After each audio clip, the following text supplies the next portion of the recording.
유튜브 설춘한 캠퍼스 구독자 여러분 반갑습니다. 저는 여러분들의 총명한 멘토 설춘한 교수입니다. 정부가 12월 16일 주택시장 안정화 방안을 전격적으로 발표했습니다. 저는 대단히 의미 있는 그러한 대책이라고 생각합니다. 단기적으로 상당히 효과가 있을 것 같습니다. 주춤하는 그런 부분을 피부로 느낄 수 있습니다. 그러나 이것만 가지고서는 부동산 가격, 집값 저는 절대 잡을 수 없다. 선제적으로 전광석과 같은 후속 대책을 내놔야 된다. 어떻게? 저는 이렇게 내놓으면 좋을 것 같습니다. 함께 보시죠.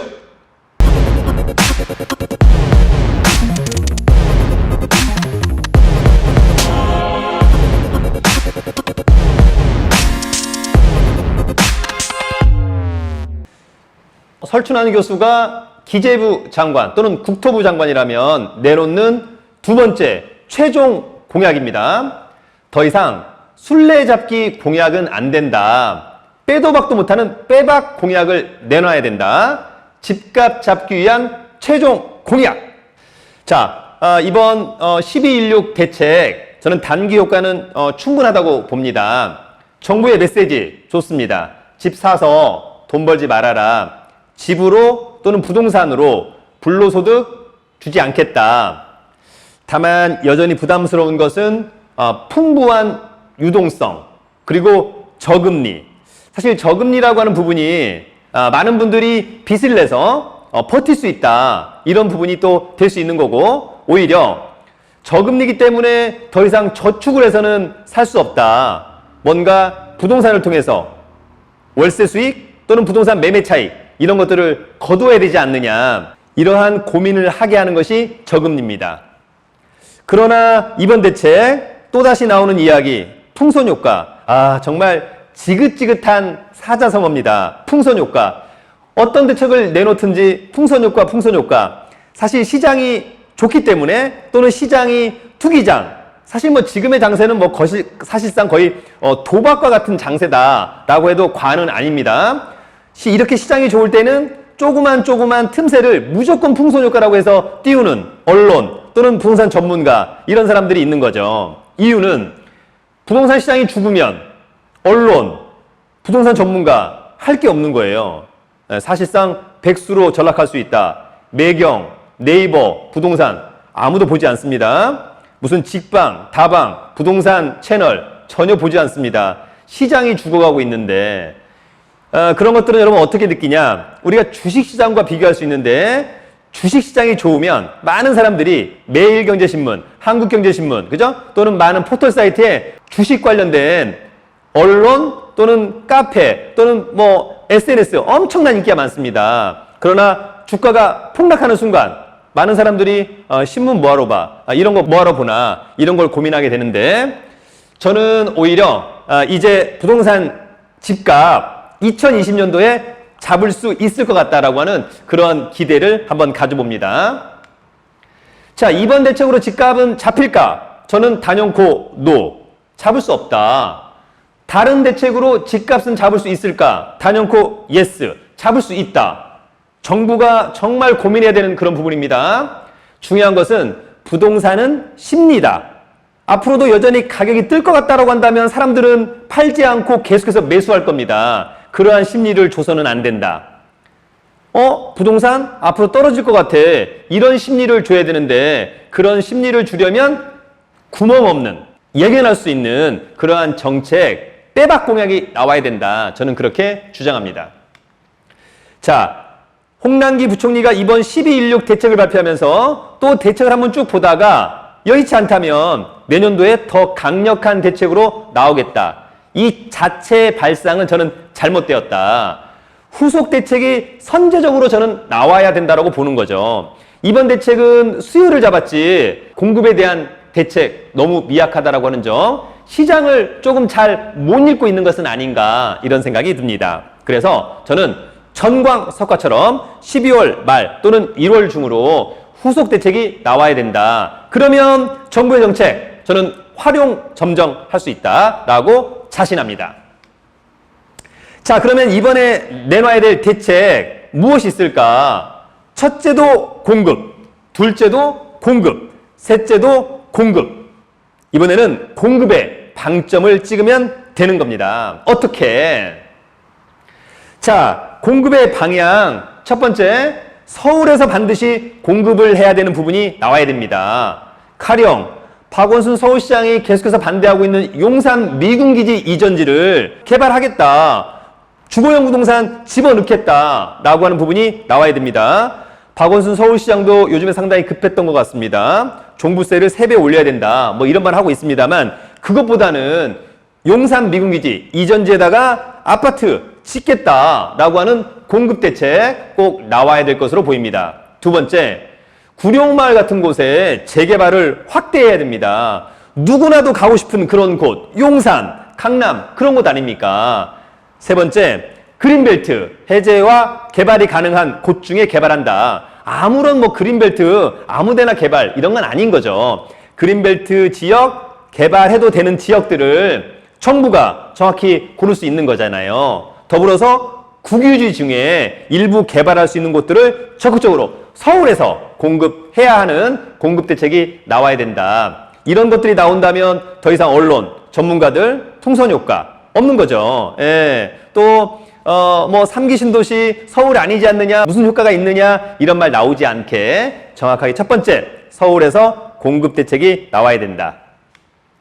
자, 두 번째 공급, 경기도에서 공급 대책이 나와야 됩니다. 그러나 경기도, 일산에, 부천에 대충 이런 곳 말고 판교와 분당 같은 곳, 누구나가 가고 싶은 곳, 교통망 좋고 인구 유입이 가능한 곳, 그런 좋은 곳에 그린벨트 해제 및 개발, 국유지 중 일부 개발을 해야 되겠다. 자, 제가 여러분 지도를 한번 봤어요. 예, 여러분 이제 여기가 서울이거든요. 예, 서울을 중심으로 서울과 인접해 있는 핵심 지역, 고양시의 어떤 곳, 가령 김포에 서울과 붙어 있는 곳, 고촌 뭐 이런 데 좋은 거 아닙니까? 네, 부천 서울과 붙어 있는 곳, 광명, 과천, 물론 안양도 되겠습니다만 성남, 하남, 구리, 의정부, 서울과 딱 붙어 있는 그런 곳, 경계 같은 곳에 교통망 좋은 곳, 공급 대책이 나와야 된다라고 하는 점 정부가 꼭 고민해 주길 바랍니다. 자, 공급의 거의 마지막이죠. 네, 사실 주택 임대사업자 혜택을 축소하면 어떨까? 사실 임대 사업자들의 많은 혜택을 주면서 사실은 뭐 공급에 대한 그런 매물 꽉 잡아놓았다. 물론 다주택자 중에 뭐 이를테면 무슨 뭐 도시형 생활주택 뭐 이런 거야 1인이 10개, 20개 갖고 있어도 상관없을 것 같습니다. 그러나 특히 아파트 이런 것들에 대한 부분에 대해서는 임대사업자 혜택을 대폭 축소해야 되겠다. 다만 임대사업자들에 대한 혜택을 주겠다라고 등록된 그런 주택에 대한 매도를 좀 할 수 있도록 도와주고, 다만 이것을 할 때에 많은 혜택을 줘야 된다. 왜냐하면 처음에 임대사업자로 등록을 한다라고 한다면 많은 혜택을 주었던 부분이기 때문에 이 혜택을 대폭 축소하면서 매도할 수 있는 기회를 줘야 된다. 다주택자들이 매도할 때 활로를 열어줘야 된다. 페널티를 조금 없애주고 이를테면 세금에 대한 중과 완화해 주어야 된다라고 하는 점, 네, 그것을 정하면 좋을 것 같아요. 6개월 내, 1년 이내에 어떤 그런 부분들. 다만 세금은 안 거둘 수 없는 거니까 중과만은 좀 해제해 주는 것이 어떨까 이런 생각을 한번 해보기도 합니다. 자, 공급의 마지막. 부동산 가격이 앞으로 안정화된다면 상당 시간이 걸릴 것으로 보입니다만 이제 그때 가면 재개발, 재건축을 좀 활성화하는 것이 좋겠다. 민간택지 분양가 상한제 해제 등 이런 것들을 적극 고려하는 거죠. 그러나 지금은 아니다라고 하는 거죠. 그것은 어디까지나 가시적으로 이제 부동산 가격 하향 안정화되었다라고 결심이 섰을 때 정확한 팩트가 발견될 때 그렇게 해야 된다라고 하는 점이 있고요. 저는 오히려 사실 전세자금 대출을 좀 많이 규제해야 되지 않느냐. 전세자금 대출을 너무 잘 많이 해주고 있다. 이로 인해서 어때요, 여러분? 전세값 상승, 시세 상승 견인하고 있는 거거든요. 네, 그래서 저는 오히려 전세자금 대출을 조금 강화, 규제하는 것이 조금 타당해 보인다. 그래서 사실은 가격을 낮추고 전세값도 낮아지는, 그래서 임차인들에게 보다 혜택이 가는 그런 부분들이 좀 필요하지 않을까. 조금 디테일한 정책 예견했으면 좋겠다, 이런 생각이 듭니다. 자, 제가 발표한 이 대책 후에 많은 언론과 전문가들은 이렇게 또 이야기할 거예요. 공급 대책 좋다. 그러나 공급에 시간이 많이 걸린다? 용산 미군기지 이전지를 갖다가 아파트를 집어넣는다. 못해도 3년, 5년 이상 걸리는 거 아니냐. 그때까지는 또 상승할 수 있겠다. 뭐 이런 이야기를 할 수 있을 것 같아요. 그래서 정부는 꼼꼼하게 구멍 없는 정책, 예견하는 정책, 이런 것들을 좀 잘 제시해야 되겠다, 이런 생각을 저는 한번 해보기도 합니다.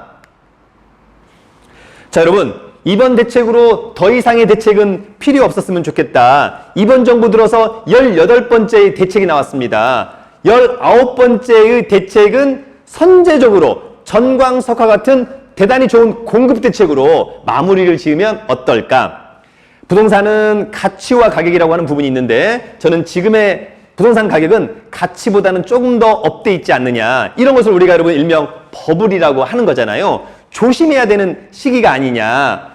부동산은 심리다. 이 심리를 정부의 대책으로 어떻게 잡아줄 것이냐라고 하는 점, 꼼꼼한 대책이 나온다면 이제 심리는 오히려 부동산 갖고 있으면 좀 힘들겠다, 팔아야지, 사지 말아야지, 이런 심리를 조금 심어주는 것도 저는 적절한 대책이고, 이것이 사실은 정부가 할 일이다.